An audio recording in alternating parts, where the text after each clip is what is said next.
How you doing, guys? Ryan here. I got a lot going on right now in the shop here. I've been working on that Players 500, which is right there. This one needs some chain and sprockets underneath that old Craftsman. This Ariens Deluxe 28. The shaft that the friction wheel slides on broke. So I'll bring you guys in close and show you what's going on. Unfortunately, it broke right at the end of these splines. The weakest spot. So I don't know if I'm gonna be able to weld it and fix it. I am gonna try. Just because I got nothing else to lose. So I might as well give it a shot. I did order a new one. Yeah, that's this end here. So that goes, right in there. And then that's the other end of it right there. So yeah, it broke off. And then that small sprocket down here slides onto these here splines from this end. Okay, so just watch me zip this out. And then we'll bring it over to the bench, put it in the vise, and see if I can weld it up. Okay? It's going to be a lot easier getting it out now because, well, with it being broken, it's a lot shorter.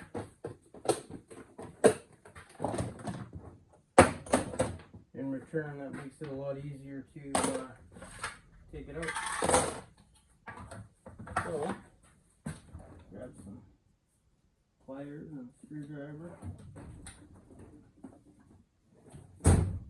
And let's bring you guys way down. Right down into there. Okay, so you gotta pull these little clips off in order to slide the friction wheel off. So, let's go ahead and do that. I'm going to shut this lid off here.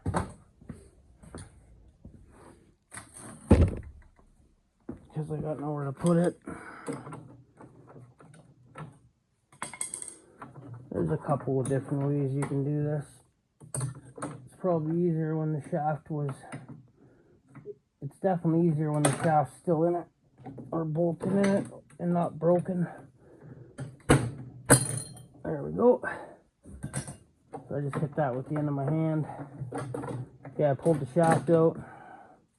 Here's your friction wheel. Now I gotta retrieve that clip. Pick up my tools. Okay, so where's the other end here? So this is what we're working with, guys. Okay, there's your brake. I'm gonna machine these down, taper them, and then I'm gonna weld it. I think I'll be able to do it. I'll definitely be able to put it together. Whether or not it lasts, I don't know. But I ordered another one anyhow. So I'll bring you guys over to the lathe once I get it set up here. Okay, I got it chucked up in the lathe now. I did a little bit of turning on it, not much. So what my plan is I'm gonna turn this down, face this off. I have a measurement. I took a measurement of the overall length before I did any of this work, so I know what to put it back to. So my plan is to turn this down a little bit, face that off, then chuck this smaller half up, face it off, turn it down a little bit. Actually, no, I'm not going to turn this side down because I want to keep as much splines as I can. And then I'm going to drill here and here, and I'll turn a dowel down so I'm going to dowel it inside. Then I'll put it, set it at the right length and then weld. Okay, so just follow along here. I don't know if that made sense to you or not, but anyhow, so I'm gonna turn this and face this off right now.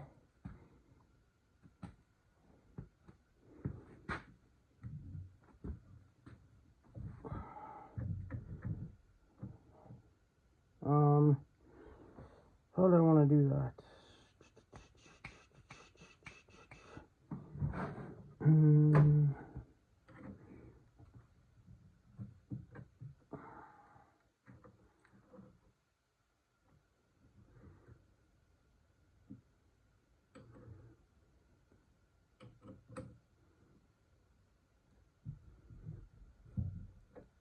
'Kay.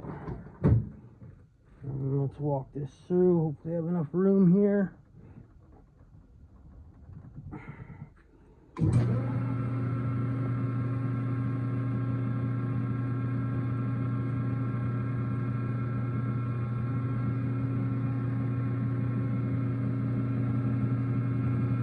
12 3/8 is the overall length.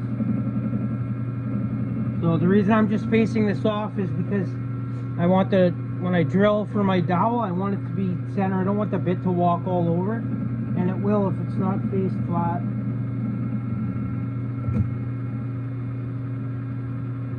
I think I just broke the tip. No. Okay.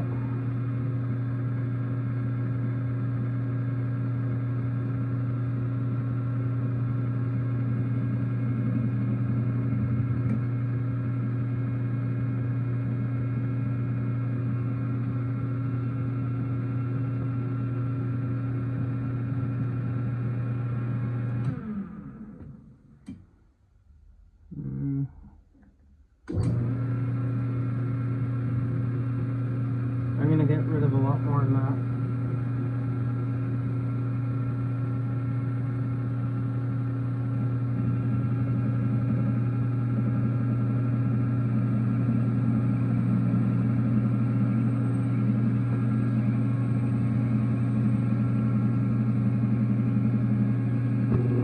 I'll zoom you guys in a bit.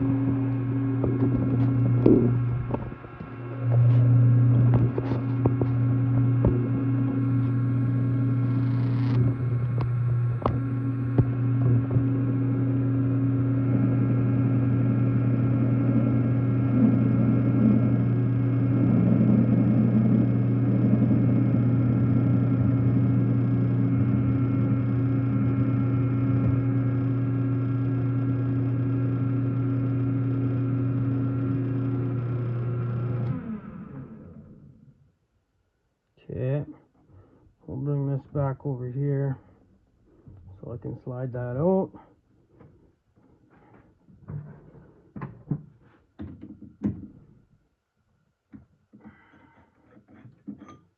Okay, I'm going to go file that little nipple off here and then put it back in and we'll drill it.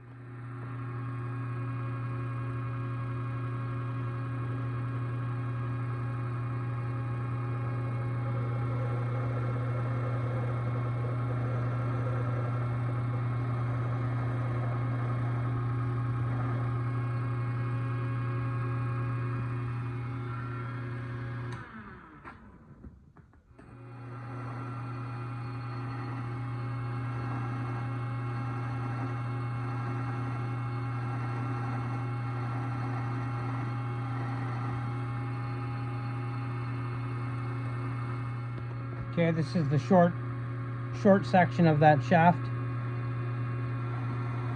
Just drilling it out for a dowel.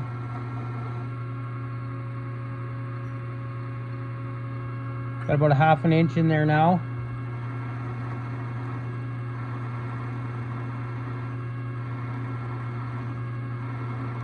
Trying to get about 3/4 to 1 inch, somewhere in and around there.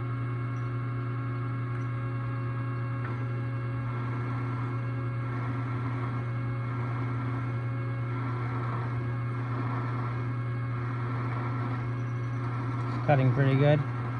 It's probably about 1 inch now, 3/4. Yeah. Okay, I'm happy with that. Good enough.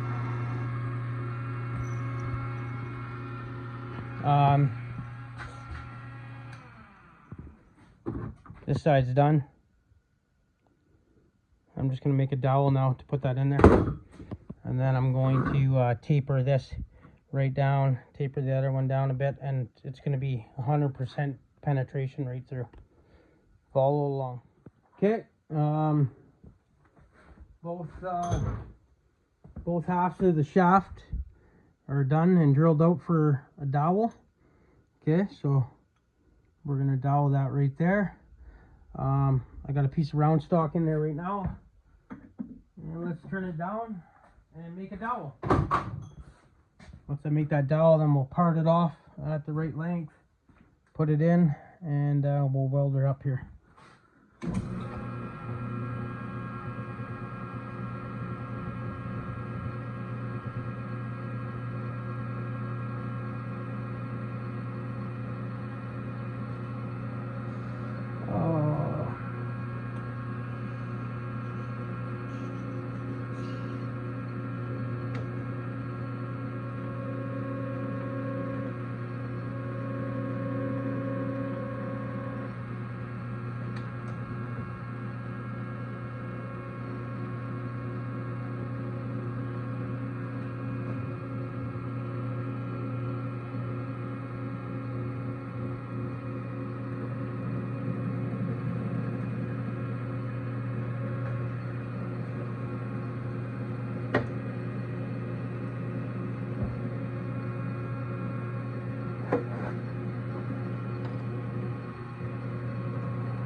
See if I can get you guys a better view here.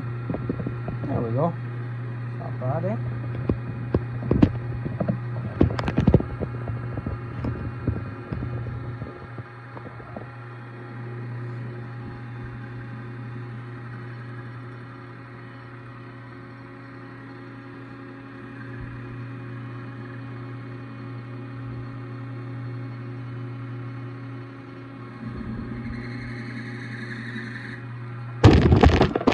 Oh, I tripped over this. See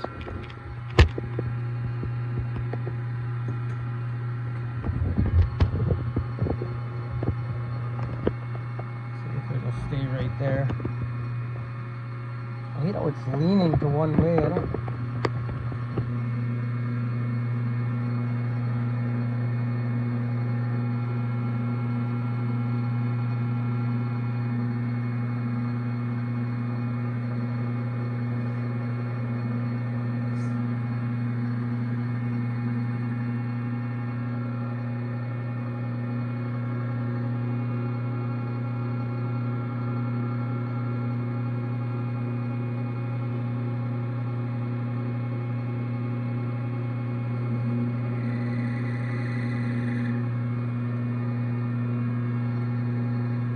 Making light cuts.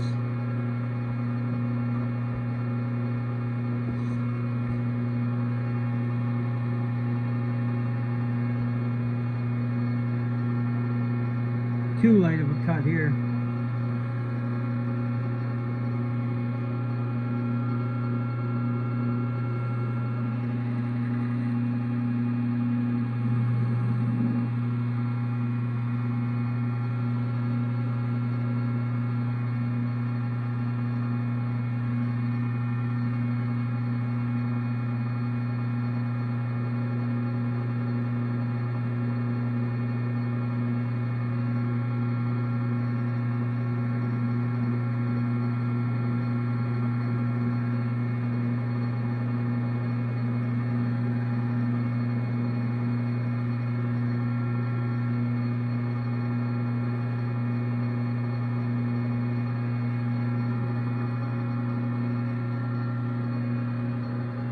Yeah, let's check that and see how close we are here. I could still take quite a bit off. I'm not doing no measurements or anything like that. I'm just gonna keep going until it fits.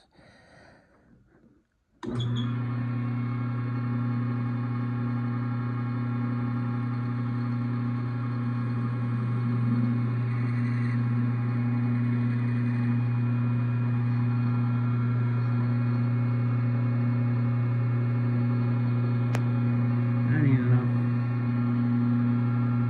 Take a bigger bite than that.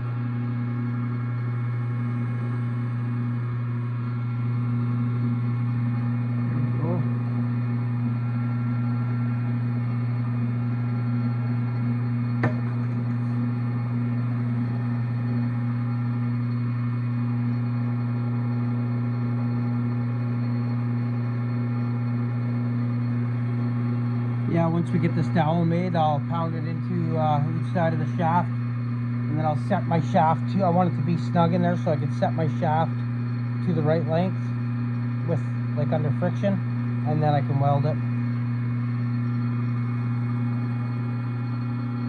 So let's see what we got here. I don't want to go too far and then screw it up, right? So you know what, I probably should just grab a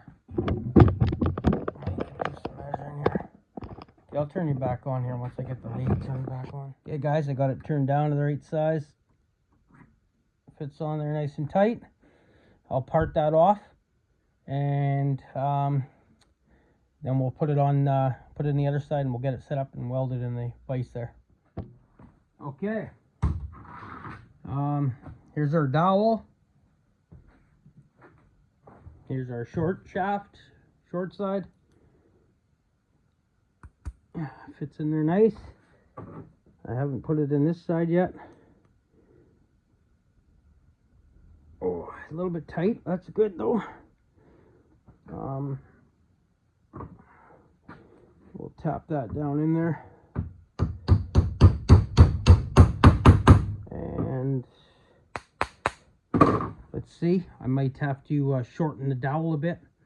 Or you could drill a hole deeper. But let's see, because it's bottomed out right now as far as it'll go, and we need 12 3/8. Okay, so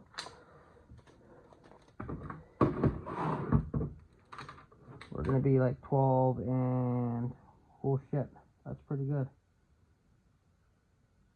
We're about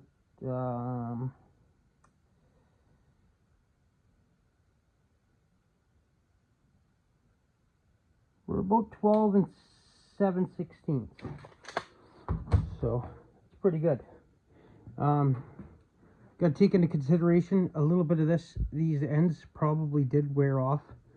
You could see this one's mushroomed out. You know, so I might have to do some work to these too, depending on how loose they are on the bearings. But I am just going to take just a hair off of that. Okay. Actually, you know what? No, I'm not. I'm not going to, because if I need to take some off, I can just take a little bit off the ends here. And yeah, I'm happy with that. It worked out good. Okay, so when you're doing something like this, and you got a weld in here, right? That's why I didn't taper this down, because I need these splines. But I got a weld in here, right? Now, you got to cover your splines, because your splatter, especially if you're using flux core or stick or something, your splatter is going to stick to your splines. So you could put your sprocket over it. This way here, if there is any slag on it, you could just knock the sprocket back and forth, and it'll take any slag off. Slag or weld splatter, more or less than slag. Anyhow, that, or what I've done in the past on exact same shafts is I've gotten an aluminum spacer. Something that's not the same metal, right? You don't want it to stick. So that one's a little bit, just these splines are a little bit too big to go into one of these.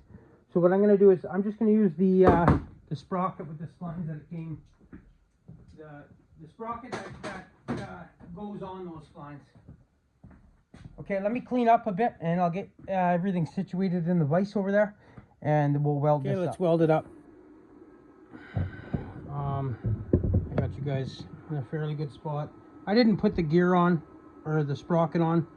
I just put some tin foil and electrical tape. I know it's going to burn and melt off, but we'll see how it does for now. I'm just going to tack it and spin it, just so I don't get it pulling one way or the other, even though there is a dowel, and it should stay fairly straight. But I want it to be like I'm going to balance it or whatever in my lathe. So I'm just going to tack it for now, and we'll go from there, okay? So I'm ready to go. Make sure it's butted up.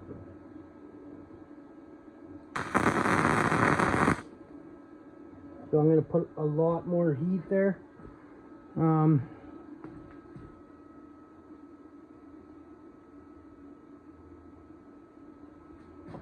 Okay. I want lots of heat.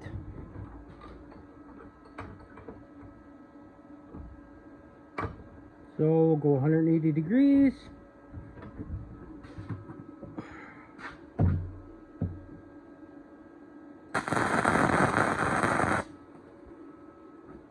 There we go.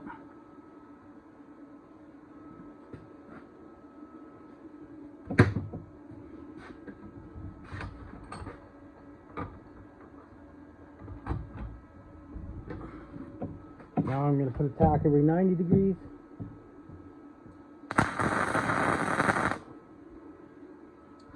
Nice and hot. That's what I want.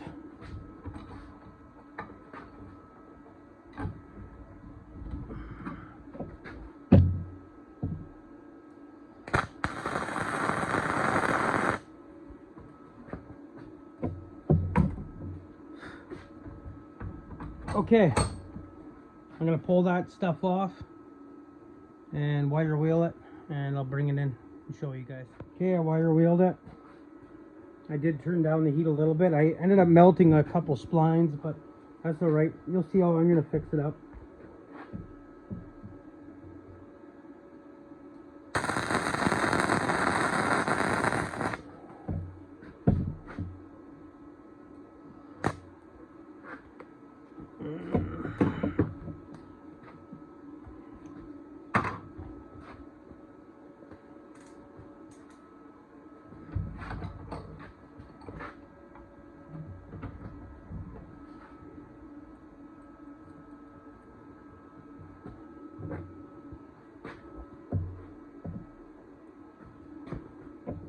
Need some wire cutters.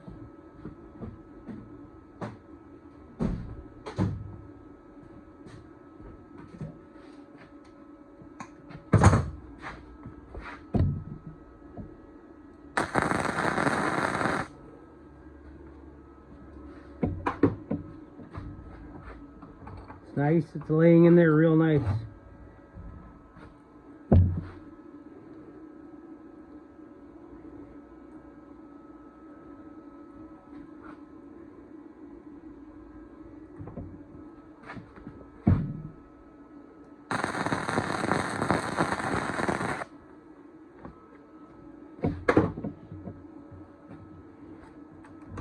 Okay, I'm just gonna hit that with the wire wheel and I'll show you guys what it looks like.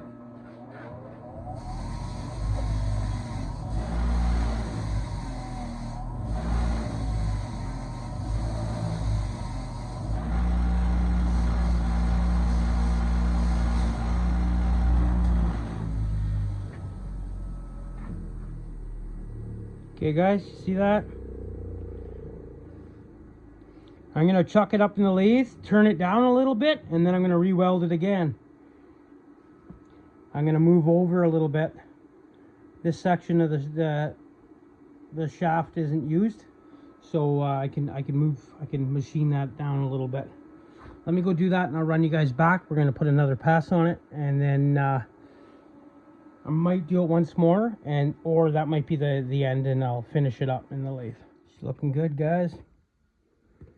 I'm going to come in and do a little bit more welding, one more pass around it, and then I'll come back, bring it in, and we'll clean it up on the lathe. Hey guys, I'm got the shaft done and built and all welded and machined back down, and I noticed the ends where the bearings go on, it was loose inside the bearing, so the shaft was spinning on the ID of the bearing. Not good. So I had to weld each end and build it up, and now I'm turning it down so the bearings fit on there snug. So I'm just gonna do that, and then I'll show you the end product. Alrighty guys, got the shaft all done now, put back together. You can see it's one piece. There's my finished product where I joined it. Okay, and then the ends I welded, turned it down tight, and then I put in some dimples with the punch. just to make sure it's extra tight on the bearing there. It was snug, but it wasn't tight, so I just swelled it out. It's a little trick you can do, just take a punch and swell out some material. And when you put your bearing on there, it'll hold it tighter. I'm gonna put some red Loctite on there too. So anyway, yeah, I'll do the rest of the job, not recording, and then I'll just do a little clip at the end here you'll see next of it running and all back together. Cheers guys, thanks for watching. Okay, I got the skid plate back on. I ended up having to change a couple of those clamp on nut things or whatever they're called. I can't remember what they're called. Anyway, they're little spring loaded nuts that sit over top here. They were all rusted out and broken. Anyway, I just wanted to show you guys what I do here. On these Ariens, they have a key. That's what locks the rim. It's not a bolt or a pin that goes through at the end of the shaft that goes through the rim and the shaft. It's just the key, and then there's a spring loaded clip here that goes on the end. So yeah, you need the key or it won't drive that wheel. But I have had these seize on, not so much on these ones, but some other ones. I've had them seize on the shafts. The ones with the pins, the rims with the pins are a little bit looser fitting on the axle shaft compared to something like these that have a key. They're a little bit snugger because they rely to be a little bit tighter. They rely on that key to lock it in, right, to connect the axle to the wheel. So I always never seize them. It also helps to hold the key on when you're sliding the rims on and off, but I always never seize them because I've had to pound the tires off, rims off on other units. But anyway, I'll set you guys up here. This will be the end of the video. I have to, unfortunately, the oil drained out. The O-ring on the dipstick wasn't there. So when I tilted this blower down on its face, I didn't. Right now, it's not right on its face. It's got a 4x4 underneath it. But if you look here, see the 4x4? Normally, I just put it right on its face, but the oil came out of the dipstick, and I woke up to a big mess yesterday morning. It ran underneath all out front here, and underneath you could still see some oil and some floor dry, but it ran underneath my garage door right down into my driveway. So I got to replace the oil in it, and I just looked at the notes on the invoice under customer notes, and it said I forgot that he wanted me to check out, see why the starter's not working, see if I can clean it up and get it to work. So that's another thing I got to do also. But yeah, I should have put a note probably, or put a piece of tape over top of that dipstick just in case, because if I didn't remember this morning, I could have easily started this without oil in it, especially because it had an oil change just prior to this. And these are directional tires, so I put the rim on just a hair.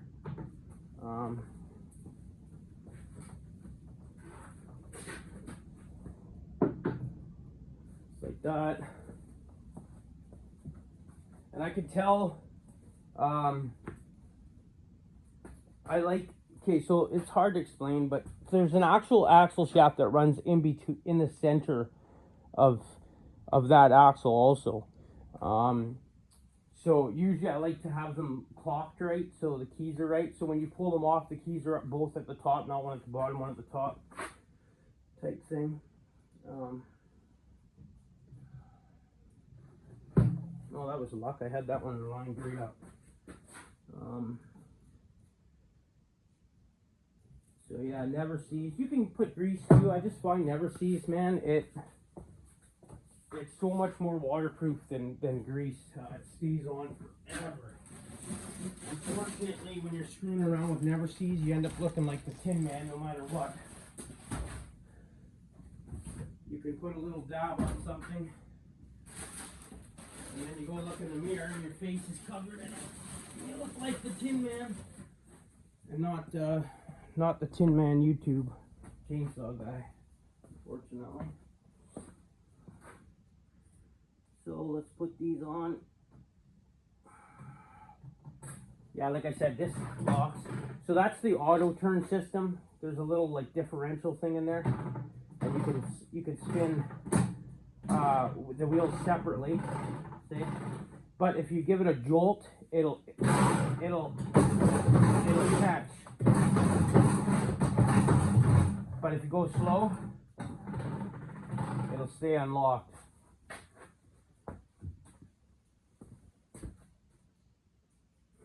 So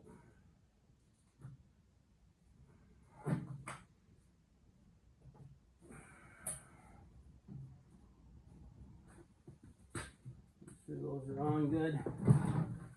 Okay, I'll lower this down. I'm going to put oil in it, check that starter out, and then I'll turn you guys back on just for you can see it move and operate. Just wanted to show you a cool little feature that I noticed on this unit that mine doesn't have. So my tank's dipped out like this, so if you spill fuel it goes down here, but mine doesn't have this little drain pan, so the fuel will run into here, and then off this fuel pan, so it doesn't hit the hot motor, and it's a funnel, right? It'll ramp it down, and then your fuel will come out and spill down here. I just thought that was a neat little feature that Ariens did. I know I said that the next clip coming would be it running and moving, but it is running and moving, and the oil's in it. But I just wanted to show you guys something. So this starter wasn't working, okay? So I took it all apart. It was spinning, but it wasn't catching. So it means something's hung up, right? So this gear, when this gear spins, centrifugal force will pull this gear outward, forced up against that spring, okay? And that's what engages this gear to your flywheel on your motor, okay? So it's spinning, but it ain't shooting the gear out, okay? So it means it needs to be cleaned. It's rusted up, it's gummed up. This gear doesn't slide. So I'm just going to clean that all up, and you'll watch. Like a lot of the times you can get away without replacing these. These starters here are pretty expensive. So you can see the gear ratio, right? Look how small that gear is. That's why it only takes a little motor to spin it. Anyway, these here are a dime a dozen. I have tons of them. That's off like a Briggs. But these Polar Force or whatever these engines are, I think they're Polar Force, something like that. Let's see here. Ariens, it just says Ariens on it, but I'm pretty sure they were like a Polar Force or something. Anyhow, a lot of times you can get away without replacing it. You can just clean it, and even if it ain't spinning, you can clean the connections. Okay, I'm gonna fire it up. I have not started it yet. I have not even tested the starter to see if it works. So I have a feeling it's going to, or I would have bench tested it.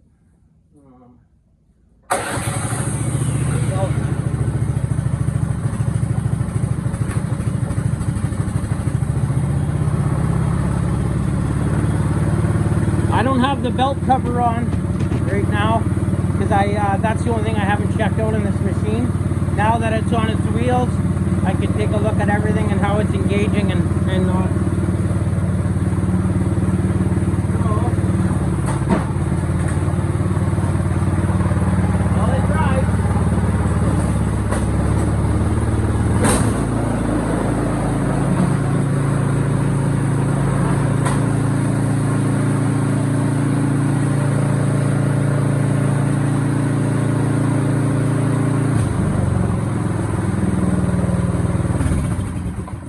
Okay guys, thanks for watching.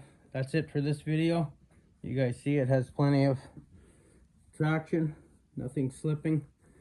That's it. I'm just going to check over these belts, maybe clean up some of that rubber, excess belt wear, belt dust, and that'll be it. Okay guys, till the next one. Talk to you later. Ciao.